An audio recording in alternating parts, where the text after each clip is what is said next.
ওম শান্তি। আজ 11টি দোষের কথা আলোচনা করব। এই 11টি দোষ যে আত্মার মধ্যে থাকবে তার কোনোদিন সদ্গতি হবে না, তার জীবনযাত্রা ক্রমশ কঠিন হয়ে উঠবে। পরমাত্মা শিব এসেছেন আমাদের সদ্গতি করতে, তাই আমাদের দুর্গতিতে নয় সদ্গতিতে যেতে হবে। তাই নিজেদেরকে চেক করতে হবে যে এই 11টি দোষ যদি থাকে তবে সেগুলি ত্যাগ করতে হবে। পরমাত্মা শিব এসেছেন আমাদের সম্পূর্ণ পবিত্র বানাতে, নির্দোষ বানাতে। আত্মার মধ্যে কোনো প্রকার পাপকর্ম যাতে না হয়, এমন কোনো দোষ না থাকে যা আত্মাকে এগিয়ে চলতে বাধা সৃষ্টি করবে। আর যার মধ্যে এই 11টি দোষ থাকবে তার কোনোদিন সুখ শান্তি আনন্দ আরাম খুশি থাকবে না, আর এই আত্মার দুর্গতি নিশ্চিত হবে। তাই আপনাদের সকলকে চেক করতে হবে যে যদি ওই 11টি দোষ থাকে তবে আজ থেকেই ত্যাগ করে দেবার প্রয়াস করতে হবে। যিনি পুণ্য আত্মা হতে চান, দৈবী গুণ ধারণ করে সুখী হতে চান, যিনি পরমাত্মা শিব বা শিব বাবার শ্রীমত অনুসারে চলে দেবতুল্য হতে চান, আর শিব বাবা যে নতুন দুনিয়া বানাতে এসেছেন সেই দুনিয়ায় যদি যেতে চান, তাহলে এই 11টি দোষ আপনাদের মধ্যে থাকলে চলবে না। আর যদি এই 11টি দোষ আপনাদের কারোর মধ্যে থাকে সেক্ষেত্রে আপনাদের পুণ্যকর্মকেও নষ্ট করে দেবে, ফলে জীবনযাত্রা হয়ে উঠবে ভীষণ কঠিন আর কষ্টদায়ক। তো এই 11টি দোষের সর্বপ্রথম হলো নিজের প্রশংসা নিজের মুখের দ্বারা করা। নিজের প্রশংসা নিজের মুখ দ্বারা করা কখনোই উচিত নয়, তাতে আত্মিক শক্তি কমে যেতে থাকবে। যদি আপনি আধ্যাত্মিক পথে চলেন আপনার বুদ্ধি কমে যেতে থাকবে, আর বুদ্ধি কমে গেলে সঠিক নির্ণয় নেওয়া কঠিন হয়ে পড়বে।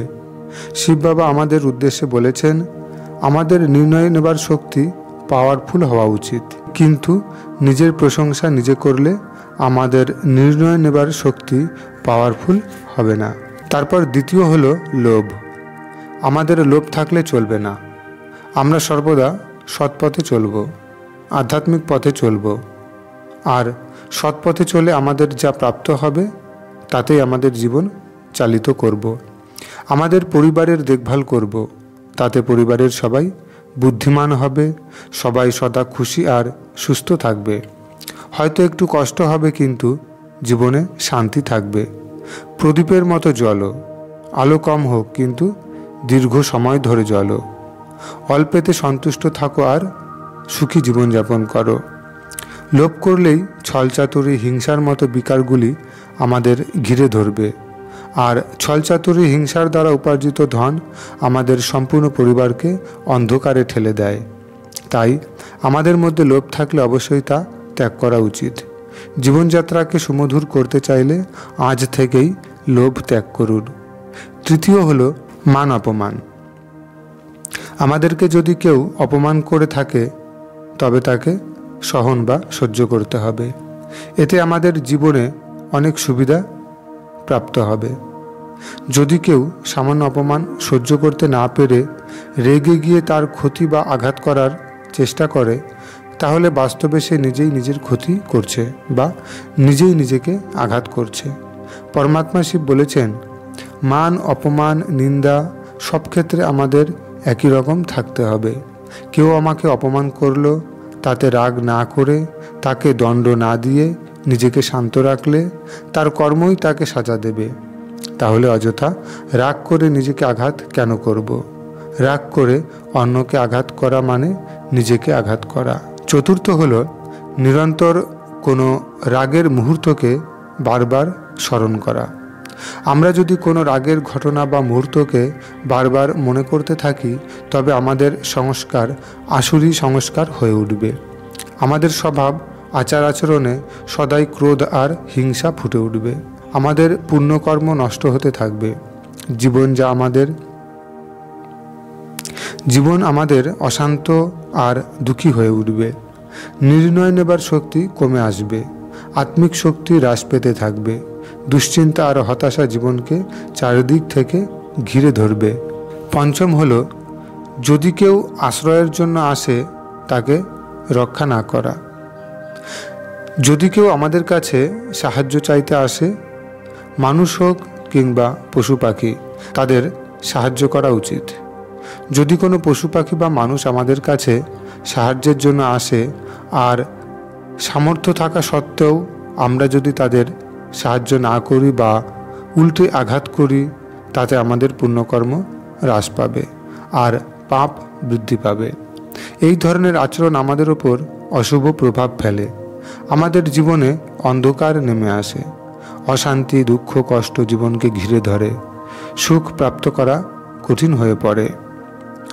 ষষ্ঠ হলো উৎসাহের সঙ্গে পাপকর্ম করা। অনেক পাপকর্ম আছে যেগুলি আমরা উৎসাহের সঙ্গে করি। এমন নয় যে মনে যেটা আসবে সেটাই করব। আমরা উৎসাহের সঙ্গে অনেক পশু পাখিদের আঘাত করি, হত্যা করি, এমনকি মানুষদেরকেও নানাভাবে আঘাত করি। এমন অশুভ আচরণের দ্বারা আমাদের জীবনে কোনো প্রকার শুভ ঘটনা ঘটতে পারে না।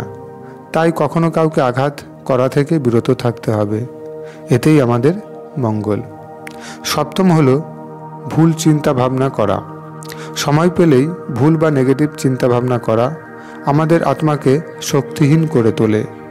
পরস্ত্রী বা পরপুরুষের সঙ্গে কামবাসনার চিন্তা করা, নোংরা বিষয় নিয়ে চিন্তা করা, নোংরা জিনিস দেখা, নোংরা কথা বলা, নোংরা কথা শোনা, কারোর দিকে নোংরা দৃষ্টি বা কুনজরে দেখা, নোংরা বিষয় নিয়ে আলোচনা করা, নোংরা গল্প পড়া বা নোংরা গল্প করা, এগুলি আত্মাকে অশুভ পথে পরিচালিত করে। শ্রীমদ্ ভগবদ গীতাতেই বলা আছে, কাম, ক্রোধ, লোভ, মোহ, অহংকার হলো নরকের দুয়ার। তাই নোংরা বিষয় নিয়ে চিন্তাভাবনা করা একদম উচিত নয়। শিব বাবাও এই 5 বিকারকে সর্বপ্রথম ত্যাগ করার জ্ঞান দিয়েছেন, কেননা এতে মনুষ্য জীবনে দুর্গতি প্রাপ্ত হয়। সেহেতু সর্বপ্রথম এগুলিকে জীবন থেকে ত্যাগ করা উচিত। এই ধরনের চিন্তাভাবনা আমাদেরকে অন্ধ করে দেয়। তাতে আমরা কোনটা করব আর কোনটা করব না সেটা বিচার করার শক্তি হারিয়ে ফেলি। বুদ্ধি একদম নষ্ট হয়ে যায়। তাই আমাদের এমন আচরণ করা কখনোই উচিত নয়। অষ্টম হলো সকলের সঙ্গে মিলে চলা। সকলের সঙ্গে এমন আচরণ করা উচিত নয় কি আমি অনেক কিছু জানি আর বাকি সব বেকার, সকলের মধ্যে আমি শ্রেষ্ঠ, এমন নয়। সকলের প্রতি সমান আর মধুর ব্যবহার করা উচিত। সবসময় নিজেকে বড় করে আর বাকি সকলকে ছোট নজরে দেখা উচিত নয়। প্রত্যেককে তার যোগ্য সম্মান দেওয়া উচিত। কখনো কাউকে ছোট করা বা অসম্মান করা উচিত নয়।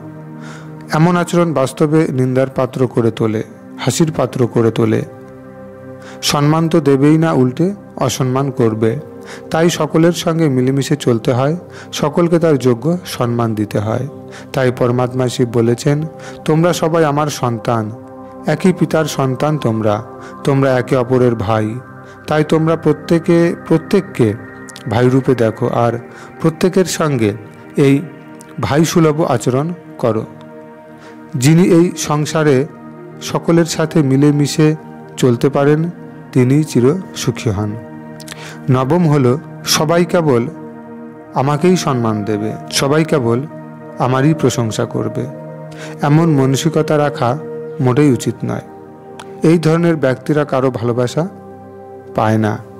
তাই আমাদের এমন হতে হবে যে সবাই যেন সম্মান আমাদের এমনিই দেয়, সম্মান আমাদের চাইতে হয় না। আর সম্মান কখনো চেয়ে পাওয়া যায় না, সম্মান অর্জন করতে হয়। তাই এই ধরনের মানসিকতা থাকলে এখনই ত্যাগ করুন আর জীবনযাত্রাকে সুন্দর করে তুলুন। দশম হলো দান দেবার কথা দিয়ে দান না দেওয়া বা দান দেওয়ার পর আফসোস করা। দান দেবার কথা দিয়ে দান না দেওয়াটা অপরাধ। আবার দান দিয়ে পরে আফসোস করাটাও অপরাধ। দান দেবার পর আর একটু কম দিলে হতো, বেশি দেওয়া হয়ে গেছে বা না দিলেও হতো, এমন চিন্তা ভাবনাটা ছোট মানসিকতার পরিচয়। আর ছোট মানসিকতা নিয়ে কোনোদিন বড় হওয়া যায় না। তাই বড় হতে গেলে ওপরে উঠতে হলে মানসিকতা বড় করতে হবে। এমন চিন্তা ভাবনা কখনো করতে নেই, ভেবে নির্ণয় নেওয়া উচিত, যাতে কর্ম করার পর দুশ্চিন্তা বা আফসোস করতে না হয়। আর সামর্থ্য মতো দান করতে হয়, যাতে দান করার পর আফসোস না করতে হয়। আর দান করার জন্য কথা দেবার আগেও নিজের সামর্থ্যকে চেক করে দেখা উচিত, যে আমার সামর্থ্য কি আছে, আমি কতটা দান করতে পারবো। তো সেইভাবেই চেক করে কথা দেওয়া উচিত দান করার আগে। দান দেবার কথা দিয়ে দান না দেওয়াটাও অন্যায়, আবার দান দেওয়ার পর আফসোস করাটাও অন্যায়। তাই এমন মানসিকতাকে ত্যাগ করুন, ভেবেচিন্তে কাজ করুন, নিজেকে চেক করে দেখুন নিজের সামর্থ্য। 11তম হলো অত্যন্ত কৃপণ হওয়া। এই কৃপণতার কারণে মানুষ না পারে নিজেকে সুখী করতে, আর না পারে পরিবারকে খুশি করতে। কেবল অর্থ উপার্জন করে তার বেশিরভাগ সঞ্চয় করা আর সম্পত্তি বাড়ানো মূল উদ্দেশ্য হওয়া উচিত নয়। সামঞ্জস্য বজায় রেখে পরিবারের প্রতি খরচ করা এবং সঞ্চয় করা উচিত। কৃপণতা পারিবারিক সুখ শান্তিকে নষ্ট করে দেয়, আর পারিবারিক অশান্তি আত্মাকে দুর্বল করে তোলে। কেবল অর্থ বা সম্পত্তির বৃদ্ধিতে সুখ নেই, সুখ পারিবারিক সুসম্পর্কে। তাই শুধু অর্থ উপার্জনের দিকেই লক্ষ্য রাখা উচিত নয়। পারিবারিক দেখভাল করা, তাদের সুখ স্বাচ্ছন্দ্যের দিকে খেয়াল রাখা, তাদের শখ ভালো মন্দকে খেয়াল রাখা উচিত, যাতে পারিবারিক সম্পর্ক সুন্দর আর মধুর হয়ে ওঠে, সেই দিকে লক্ষ্য রাখা উচিত।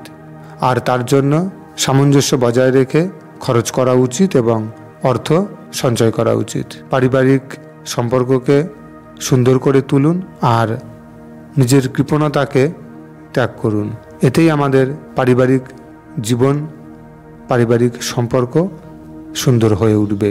আজকের শিক্ষণীয় বিষয় হলো, এই 11টি দোষ যাদের মধ্যে আছে তারা কোনো মতেই সউন্নতি করতে পারবেন না, তাদের পতন নিশ্চিত।